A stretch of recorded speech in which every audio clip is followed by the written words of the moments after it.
Vamos continuar, dar continuidade ao livro de Oséias. Esses últimos capítulos, capítulo 11, 12, 13, 14, iremos fazer a exposição desse texto. Que você tenha um bom dia e um ótimo encerramento de leitura.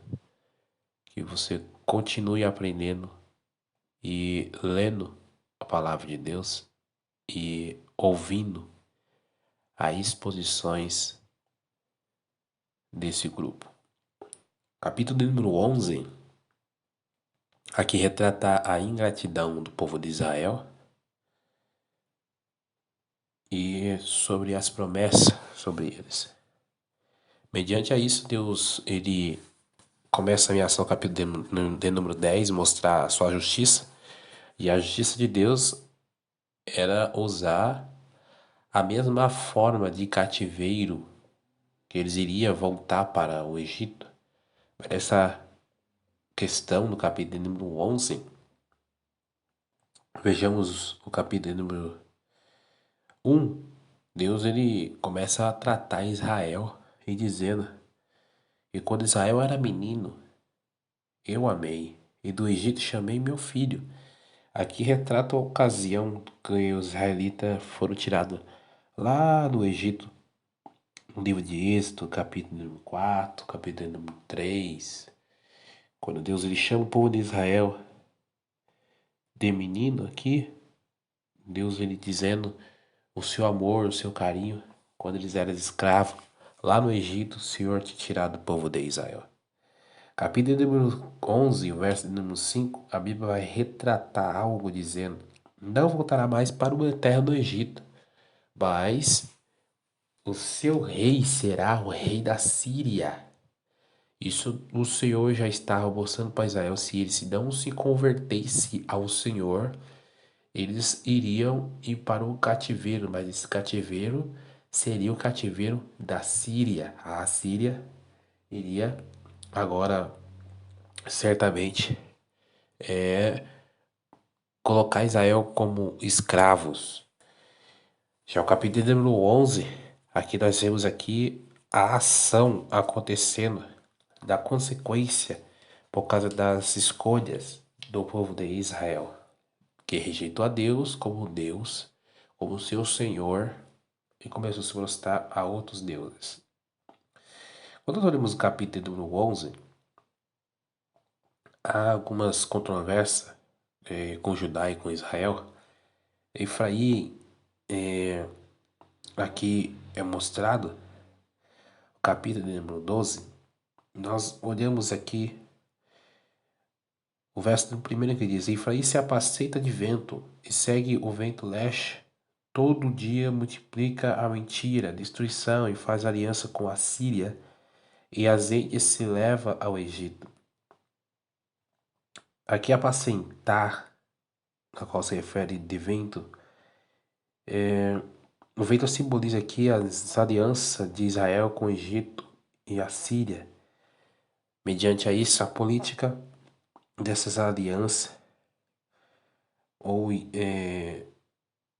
do exterior que ele estava fazendo de Israel não seria nenhum proveito do que essa aliança estava sendo feita. E essas alianças também não protegeria dos seus inimigos, porque ele estava com medo de perder o território, então eles preferiam fazer aliança para que os inimigos deixassem ele em paz. Mas o objetivo dos inimigos sempre foram a terra do povo de Israel, que mandava leite e mel. O que eles faziam? Levava azeite, que era o dinheiro da época, verso de número 1 no capítulo 12, e negociava com o Egito e com a Síria. Só que o capítulo de número 6, Deus ele começa a falar com o povo de Israel, mais uma vez, usando o profeta Oséias, dizendo: Tu, pois, converte-te a Deus, a teu Deus, guarda a beneficência e o juízo em teu Deus espera sempre. Nós vemos aqui, embora aqui Israel fosse infiel a Deus, Deus ele continuava a lembrar a Israel E ao seu povo que eles precisavam voltar-se a se humilhar, a converter a Deus dos seus maus caminhos, de todos os pecados que eles tinham cometido diante do Senhor, praticado diante de Deus.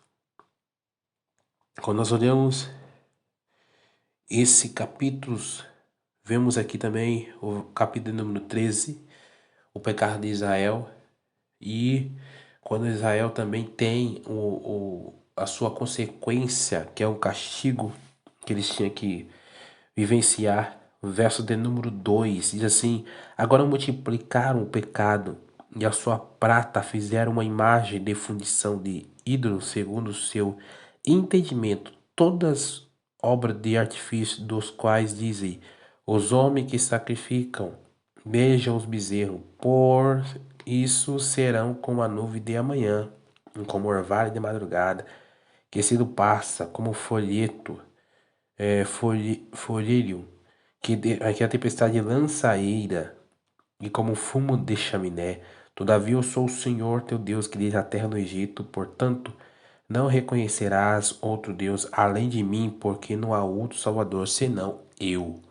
Deus usando o profeta mais uma vez. Capítulo número 13, verso número 2, assim, que multiplicaram o pecado. Olha isso aqui. Israel, cada dia que passava, ouvia a voz de Deus, mas ignorava. Os israelitas, eles estavam mortos. Espiritualmente, a sua vida espiritual já não era mais a mesma. Eles tinham que voltar a Deus, adoração a Deus, mas a sua adoração estava voltada a Baal. Ele se dedicava cada dia mais ao pecado da idolatria, beijava os seus bezerros, e isso demonstra sentimento de intimidade profunda, envolvimento total. Eles beijavam o bezerro de ouros, isso é uma ação dos bezerros de ouros, que também era considerado como os deuses Baal lá do Egito. Estava se repetindo. Lembramos que que em Êxodo, quando Moisés ele sobe ao monte, desce do monte com as tábuas dos 10 mandamentos, ele tem essa visão do povo de Israel com o bezerro de ouro adorando. E a Bíblia diz que Israel, quando fazia isso, Moisés ele se revolta, quebra as tábuas dos 10 mandamentos. Olha só, desde aquela época e o povo voltando à idolatria pagã, demonstrando que o bezerro era o seu Deus, a sua falsidade, adorava a Deus e adorava também aos deuses pagãs. E o que é interessante aqui é que a Bíblia vai nos enfatizar sobre o juízo divino que breve chegará sobre eles, sobre os israelitas, a destruição em que devera chegar sobre os israelitas. O caminho que eles estavam andando já não era um caminho bom.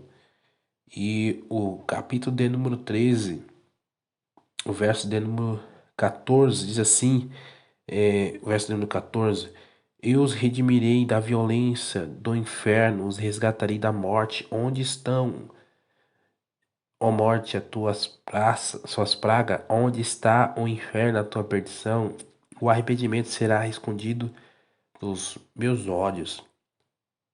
Deus estava trazendo e falando: o resgatarei da morte, a morte espiritual. A promessa aqui é de se redimir a nação da morte. Aqui significa que os remanescentes seriam salvos, aqueles que quisessem ser salvos. Quando nós olhamos isso, nós vemos aqui um propósito de Deus, uma proposta de Deus que não mudou de resgatar o povo, livrar da morte, do inferno. E isso que é que Deus ele quer com o povo, com o seu povo, arrepender mesmo que esteja no fundo do poço, diante da morte. E para nós encerrarmos o capítulo número 14, a Bíblia diz aqui sobre o Senhor dando mais uma chance para o povo de Israel. Quando o povo se arrepende, a promessa que Deus estava mostrando para eles, se eles se arrependessem, que era um perdão. Capítulo 14, verso 1 diz assim: converta-te, ó Israel, ao Senhor teu Deus, porque pelos teus pecados tens caído. Tomai convosco palavras, convertei-vos ao Senhor, dizei-lhe, expulsa toda iniquidade, recebe o bem, e daremos como um bezerro o sacrifício dos seus lábios, dos nossos lábios. Não nos salvará a Síria, e não iremos montados em cavalos, e a obra das nossas mãos não diremos mais. Tu és o nosso Deus, porque por ti o órfão alcançará misericórdia. Eles estavam se sentindo órfãos, porque não consideravam mais filhos, e precisavam do arrependimento, se converter a Deus. Aqui, mediante a causa da ruína que eles estavam vivendo, o povo de Israel, os israelitas ofereciam-se palavras do coração de submissão, de louvor a Deus. Eles mostravam uma nova atitude, a palavra absoluta de confiar no Senhor. E voluntariamente, depois que os israelitas terem suportado o castigo, Deus os curaria, restauraria plenamente, cuidaria deles. Assim também é quando nós se arrependemos diante de Deus. Para nós encerrarmos aqui, eu deixo uma meditação para aqueles que se arrepender diante de Deus. Voltando alguns capítulos atrás, essa é a meditação. Oséias capítulo número 6, o verso número 1, que aquele que se arrepender, aquele que peca perante ao Senhor, o pecado lhe deixa feridas, deixa marcas, mas aquele que se arrepende diante de Deus, olha o que diz. Capítulo número 6, o verso número 1, vinde e tornemos para o Senhor, porque ele despedaçou e nos sarará, fez a ferida e a ligará.